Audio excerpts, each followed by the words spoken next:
It's Bullseye. I'm Jesse Thorn. My next guest is Lee Unkrich. For over 20 years now, he's been one of the leading creative voices at Pixar.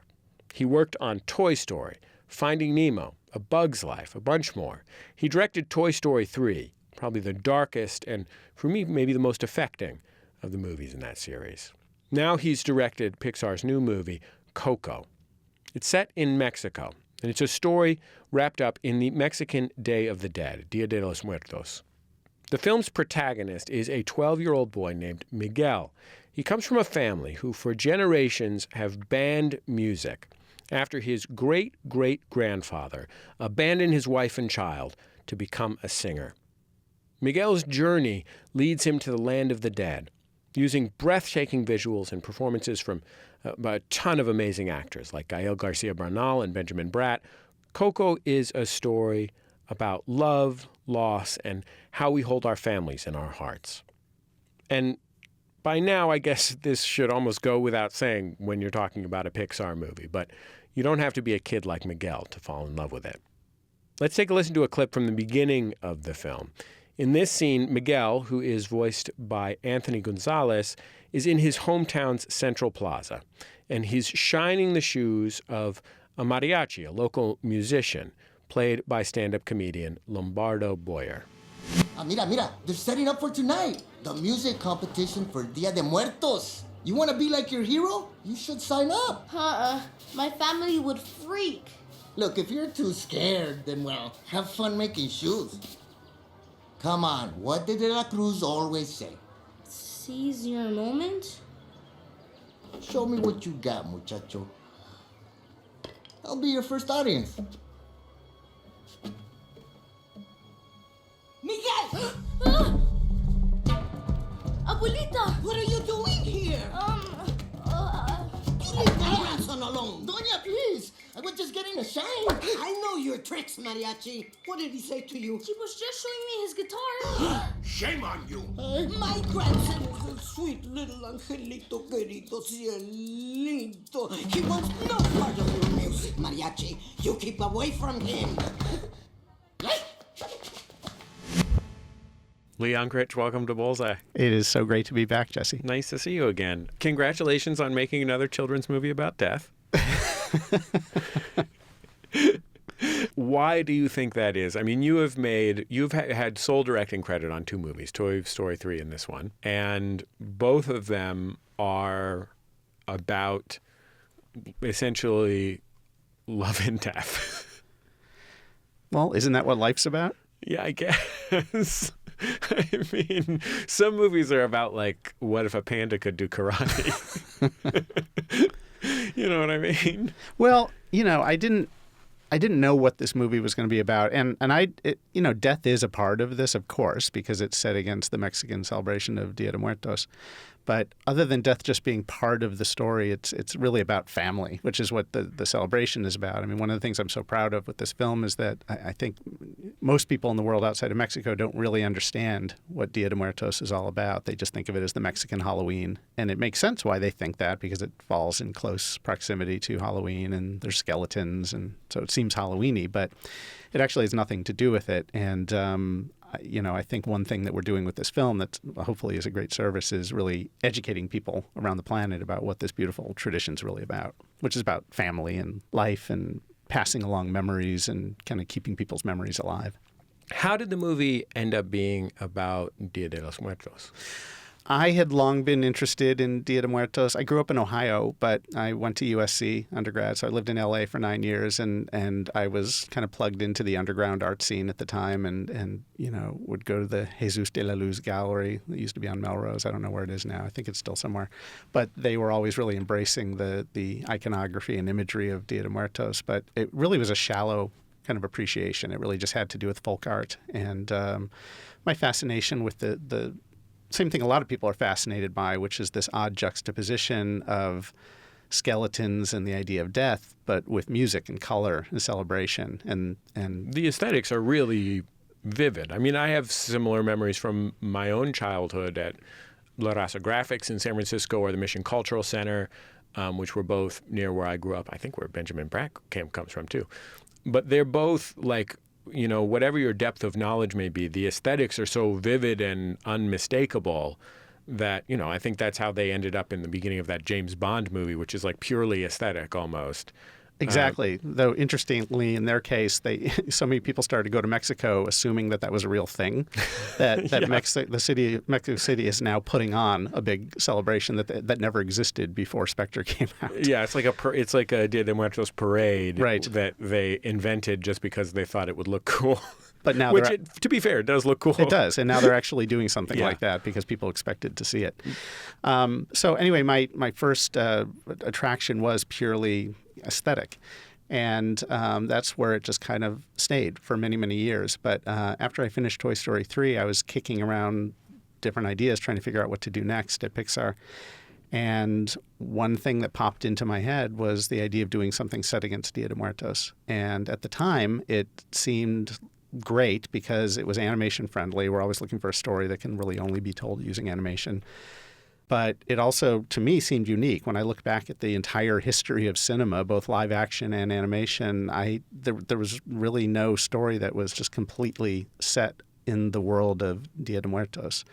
There was a movie with Albert Finney called Under the Volcano that had kind of elements of it, and Sergei Eisenstein had a famous unfinished film that he shot down in Mexico during the celebration, but there was nothing else. And so that ticked off the box for me of being unique and being special and interesting.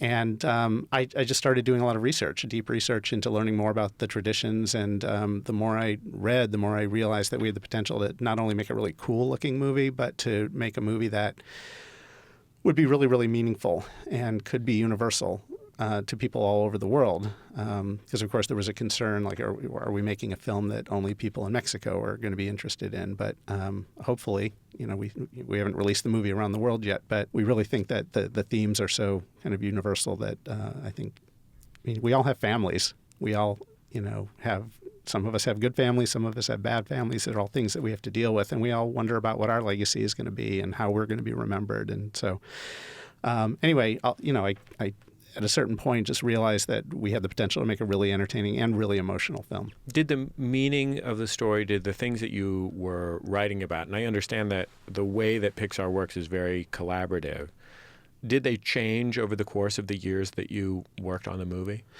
They did. That was pretty interesting. At the very beginning, the first thing that I pitched to John Lasseter and then developed was a completely different story than what we ended up with. It still had a young boy as the main character, but he was an American boy with an American father, and he had a Mexican mother who had passed away before the story began. And in the story, the father was taking this boy down to Mexico to meet his Mexican family for the first time and to be there for Dia de Muertos. And the boy ended up going on this kind of unexpected journey into the land of the dead. And ultimately, it was a story about him learning to say goodbye to his mom and to deal with his grief, which I know sounds heavy for a Pixar film. And there were aspects of it that were probably too heavy. What constitutes heavy for a Pixar film? There are Bergman movies that are light for a Pixar film. But the interesting thing, the thing that happened after quite a bit of, we developed a whole storyline that we had scripted and I had pitched. But one day I woke up and realized that we were telling a story that was completely antithetical to what Dia de Muertos is all about. We were telling a story from a Western point of view, which made sense because, I grew up in Ohio. I'm Jewish. I'm not Latino. And we were telling a story about letting go of grief and saying goodbye. And Dia de Muertos is the complete opposite. It's about never saying goodbye. It's about this obligation that we have to remember our loved ones and to pass their stories along and to always keep them in our hearts. And so at that point, we just scraped the whole thing down to the studs and started over again. And at that point, we had already been down to Mexico for a bunch of research trips, and I had spent a lot of time with Mexican families. And I then had the confidence to tell the story not as an outsider about Mexico, but about a family in Mexico. Did it make you think about the way that you relate to the people in your family that you've lost? Yeah, well, it made me think about making sure that their stories were passed on. I was very, very close to my grandmother.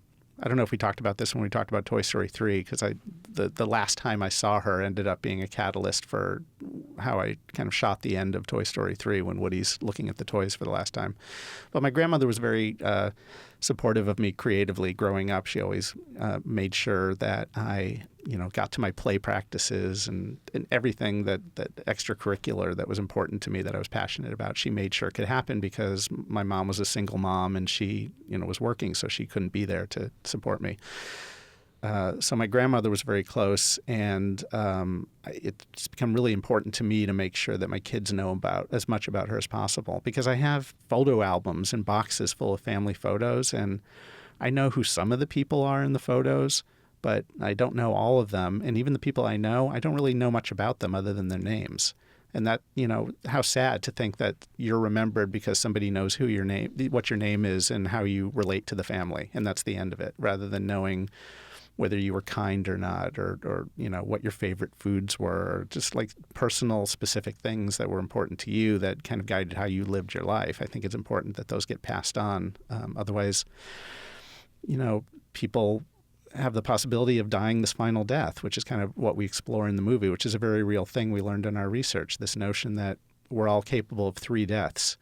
We die when our heart stops beating. We die a second time when we're buried and nobody can ever see us again. And then there's the potential for this third and final death when there's nobody left who remembers you, who knew you, who can tell your stories. And then you die a final death, and that's really kind of the end of your existence. And once I heard that story about this belief as being part of Dia de Muertos, that was the moment where we really, I think, found the foundation of our film. I want to ask you about this dog in the movie. Dante.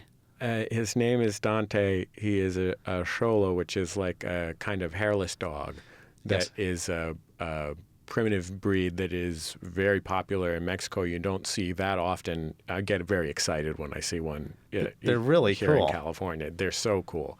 They're just the coolest. Yeah, I've been lucky enough to be friends with a couple of them and that's thought awesome. they were so great. I think a lot of people have an expectation for an animated family or children's film that there is a goofy sidekick, and often that manifests itself as a talking animal that makes wisecracks. And that can be fine. There are great Disney films that I grew up watching that follow that pattern. And, if you want to send a comedy genius, an Eddie Murphy or a Robin Williams into a booth and have him say some funny stuff, I'm not going to stop anybody. This is a dog that is really funny and never talks. This is specifically this is a dog. He's a dog. The dog is a dog. I mean, he in some ways is a spiritual dog, like a magical dog, but he is a dog. And I guess I wonder, at what point did you decide this dog is going to be a dog that acts like a dog? Well, he was never going to talk. That was never even on the table. Why not? It just wasn't the tone of the film that we wanted to make. I mean, I don't know who he'd be talking to. Would he be talking to Miguel? Then Yeah, you're in a 'cause weird they're world buddies. where animals talk to people. Well, you're in a weird world where people walk across paper bridges into the, I don't know. I guess I feel like with a lot of the movies we make, there are already elements that are fantastical, whether you're under the ocean and fish are talking or you're in a world of monsters. You have things that are going to be weird, and it's important to find a balance to that. And in the case of this movie, I knew we were telling this kind of heartfelt story, and so we already have the artifice of it being animation, which I have to overcome. I have to get the audience to forget that they're watching animation and get invested in the characters and the story. And to my taste, that means just being as emotionally truthful as possible. And so even though there's a lot of comedy in this movie and there's a lot of goofy stuff, it's all rooted in character. And I guess to have Dante talk would have been just a weird left field thing to be grafting onto the movie. Let's hear another clip from Coco, and my guest is Lee Unkrich. He's the director of Coco, the new Pixar film. Miguel is the young boy who is the protagonist of the movie, and he's deeply passionate about music, has a family that won't let him pursue it. And his hero is a guy who is the greatest musician of all time, at least as far as the folks who live in his town are concerned, a singer named Ernesto de la Cruz. And Miguel goes into the land of the dead, and he finds that there is a connection between him and de la Cruz. And in this scene, he's in the land of the dead, he's singing, and he meets his hero. And the world is mi familia. For this music is my language, and the world is mi familia. This music is my language.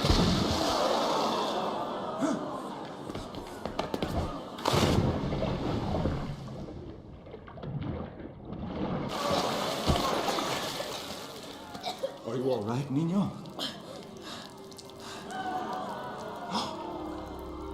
It's you. You are that boy, the one who came from the land of the living. You know about me? You are all anyone has been talking about. Why have you come here? I'm Miguel. Your great-great-grandson. I have a great-great-grandson? Bum, bum, bum. How do you cast a voice for a little boy who is Mexican and speaking in English, and it has to sound like a little boy. It has to read in some way as having some connect, like animated voices, even in a relatively non-zany film like this one, have a sort of grand sense to them. You know, there's a bigger performative element. There's a liveliness to them because the actor's face is not literally represented. How do you find somebody for that, especially when you're making a movie over the course of 6 years? When I was in film school, I had a directing teacher named Eddie Dimitrich. He was one of the kind of blacklisted Hollywood folks back in the day. He was taking questions from the students, and at the time I was about to make my first little short film that had kids in it. It was a cast of only children. And I asked him for his advice about working with kids, and he said, "Don't. Next question." And somehow, despite that advice, I've continued to make projects that have kids in them somehow. On Coco, Miguel he's the main character of the movie. He's in practically every scene of the entire film. And so we knew it was going to be a Herculean task to find the kid to play him for a lot of reasons. One, I needed him to be Latino because I committed to having an all-Latino cast on this film. He needed to be of a certain age. The character's 12. But to your point, it takes so many years to make these films that I couldn't cast him. I couldn't try to find the kid too early because I would run the risk of his voice changing while we were making the movie. He needed to be able to sing. And most importantly, he needed to be able to act. It's really hard to find kids who can give a natural performance and have the maturity to be in a recording session for hours at a time, working and having kind of focus. Did you ever think, like, I'm just going to bring in the Latina Pamela Adlon to just do a kid voice? I certainly didn't want to do the Bart Simpson thing, and have an adult do a kid's voice. Again, to my point of, like, this needs to be real. It needs to feel like it's, this is a real kid. So I auditioned hundreds and hundreds of kids all over the United States and in Mexico. And at the same time, we were working, when we're making our films and creating the story reels, which are kind of the rough draft temporary version of the movie, we usually just have people at Pixar do the voices for all the characters till we've cast them. But for Miguel, I didn't want to have an adult doing them, so we found a local kid up in the Bay Area named Emilio Fuentes, who was awesome and did a great job as we were kind of working out the story. But at a certain point, his voice changed, as we knew it probably would. And so we continued to use him as long as we could. We were pitch shifting his voice, but he finally got to the point where we just couldn't do it anymore. So I needed to find a new kid to do Scratch until we could find our real Miguel. And so we put out a whole other casting call just for kids to do Scratch. And that was when Anthony Gonzalez walked into our lives. He's this amazing kid. He was 10 years old when I first met him. He lives in Los Angeles. He lives down by USC, interestingly. And he's been singing and performing mariachi music since he was like 2 years old. His mother would take him to... I mean, this kid can sing for real. He is amazing. And when we were first auditioning him, we didn't yet know how much Miguel was going to have to sing in the movie. So it wasn't important that I found a kid who could sing. But at his audition, just on his own, even though we didn't ask him to, at the end of the audition, he asked if he could sing a song for us. And he had brought a CD. And for some bizarre reason, we didn't have a CD player in the recording booth we were in. So he said, "Oh, well, I'll just sing it anyway." And he stood there and he sang like this 10-minute a cappella, beautiful, beautiful song in Spanish. And I knew in my heart we had found our Miguel. It was a little while before we committed to him. But this kid is just absolutely amazing, and you're going to be seeing more of him. He's just shot a live action film that I think is going to be something really special. You worked before you worked at Pixar, where you've worked since, what, 1994 or something like that? Yeah, 94 I started at Pixar. Before you worked at Pixar, you worked as You're not going to drag this up, are you? an editor. I have a clip here I want to play. Oh, no. So you worked on some made-for-TV movies. One was called Betrayed by Love. One was called Separated by Murder. Yes. And you also worked as an editor on some television crime dramas, including Silk Stalkings. Yes. Which fans of USA Late Night in the early 1990s and late 1980s will remember. You directed an episode of Silk Stalkings. Silk Stalkings was an erotic crime thriller program, or a steamy crime thriller program. I don't remember that it had actual nudity on it. I don't know where this is all going, but I'm getting a funny feeling in my tummy. And you directed an episode of the show called Community Service. So in this episode that we're about to hear, Lee, a judge is accused of receiving sexual favors from the wives of criminals. And in this scene, the detective investigates a crime scene. Oh, man. So what do you think? Late 20s, early 30s? Yeah, probably. So let's see. Shot 3 times. I'm guessing small caliber handgun. The desk clerk said she checked in alone under the name of Kelly. He fell asleep, so he doesn't know if she had any visitors or not. Look at that. Expensive jewelry, designer clothes. What do you think, a high-class pro? Maybe she had an unhappy customer, huh? No. Most of the high-end girls stick to their 4-star hotels. Hey, I was wrong. Her name is Susan Kemper. She lived in Boca. Pretty exclusive neighborhood. She wasn't making her living on her back. Wonder what she was doing here. That scene, by the way, that's like 75 seconds of consecutive exposition. I'll point out that I didn't write that.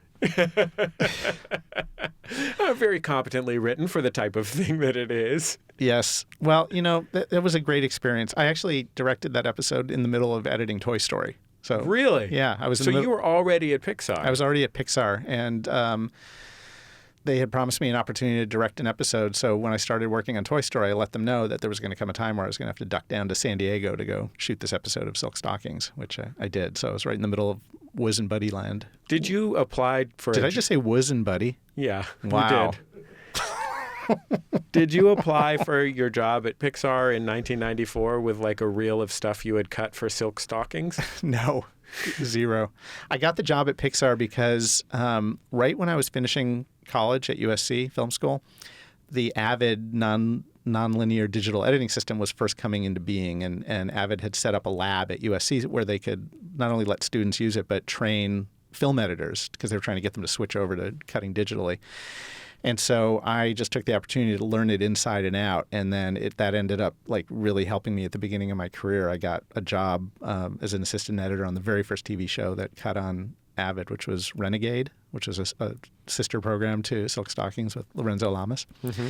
And I rose up through the ranks there really quickly and started editing. And I got the job at Pixar because Pixar was doing this groundbreaking thing of making the world's first digital movie, and they didn't want to use any old tech on it. They didn't want to cut it traditionally on film, which is how every animated film had been cut prior to Toy Story. And so they reached out to Avid, and Avid gave me their name, gave my name to them, and I went up for what was supposed to be just a 4 to 6 week job, helping them get ready for a screening with Jeffrey Katzenberg, and then. Now it's been almost 25 years that I've been with them. What did you think when you got there? Well, I had already been a huge fan of John Lasseter's short films at Pixar. I'd seen them all when I was still a film student. I had projected them and was, it was like, I remember it being an earth-shattering moment when I first saw Luxo Jr. Like, I'd just never seen anything like that. That's the one with the angle poise the lamp and the ball, dancing around. Yeah, I remember seeing that at a Spike and Mike or something when I was a kid. Yeah, so I was so blown away by that, and Tin Toy and Knick Knack, and so I knew who John was. I knew what Pixar was, and I had heard rumor that they were doing their first feature. So when I got the phone call, I just jumped at the opportunity, mostly because I just wanted to go up and see how do you make movies like that? Like I didn't even have a conception about how something so magical could be created by people. And it was only after I got there that I saw that they were really doing something really special.